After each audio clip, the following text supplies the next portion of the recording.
Before diving into Kali Linux, let me explain to you what are the 4 different phases of penetration testing. When you do a penetration testing, you have to go through 4 different phases, and each phases depend on the previous phase.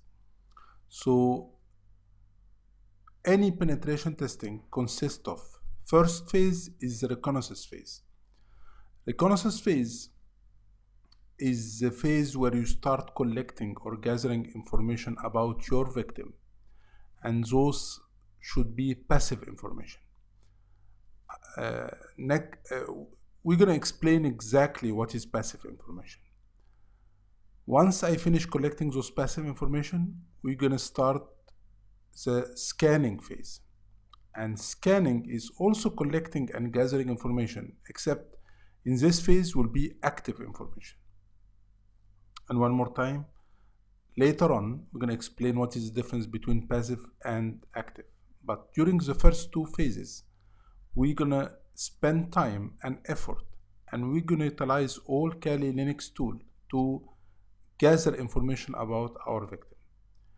Depending on those information, we're going to start the exploitation process.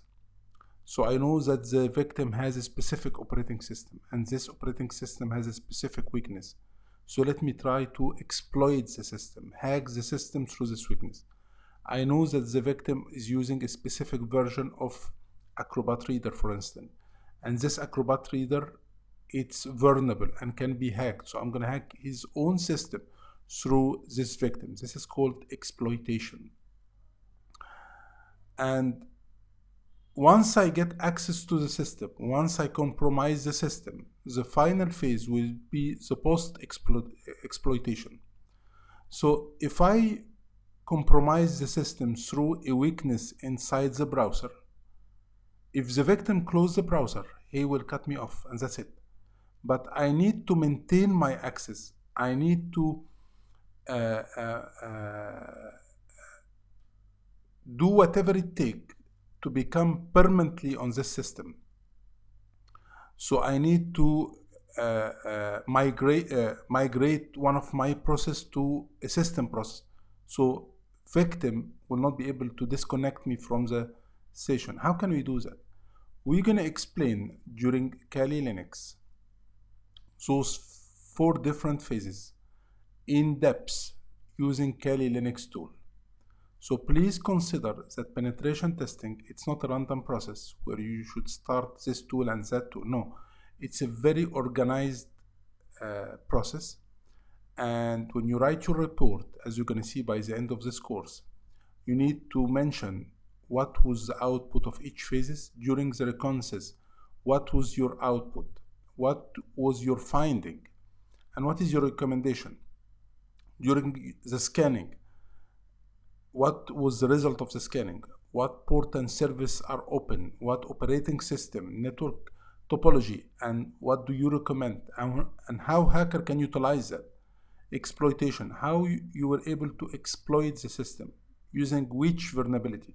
And usually we do not just use one vulnerability. We check for many vulnerability and try all of them. So it's not like I was able to find a vulnerability or a weakness in the system and I compromise it.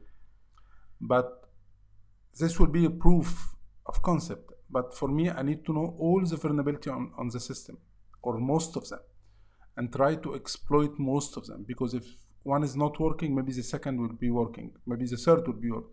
So I need to have a different plan. And finally, how I was able to maintain my access on the system. So those will be our blueprint that we will be using from now on during the penetration testing.